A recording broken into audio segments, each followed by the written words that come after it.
Përplasi për vdekje të moshuarën dhe u largu arestohet 65 vjeçari në Pranga edhe i biri riparoi mjetin për të fshehur ngjarjen.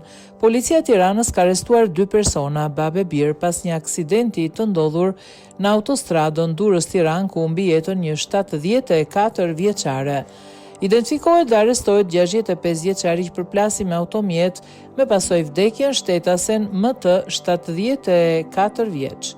Në Pranga edhe djali 65 vjeçarit pasi së bashku larguan nga vendi i aksidentit pa i dhënë ndihmë 74 vjeçares dhe nuk njoftuan policin. Gjithashtu 32 vjeçari fsheu automjetin dhe riparoi për të penguar zbulimin e të vërtetës.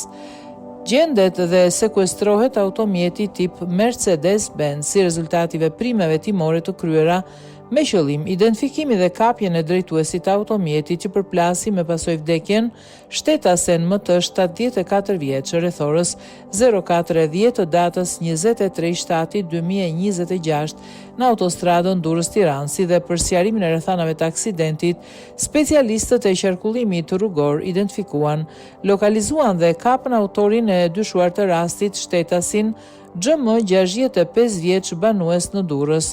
Mëtej në vijim të veprimeve u arrestua edhe djali 65 vjeçarit shtetasi MB 32 vjeç banues në Durrës, pasagjer në automjet në momentin e aksidentit. 2 të arrestuarit dyshohet se janë larguar nga vendi i aksidentit me njëherë pas përplasjes, pa i dhënë ndihmë 74 vjeçares si dhe pa njoftuar policin. Më pas, 32 vjeçari dyshohet se me qëllim pengimin e zbulimit të vërtetës ka fshehur automjetin tip Mercedes-Benz të përfshirë në aksident, si dhe ka riparuar dëmet që ishin shkaktuar nga përplasja, tha policia. Materialet proceduriale ju referuan prokurorisë të Tiranës për veprime të mëtejshme.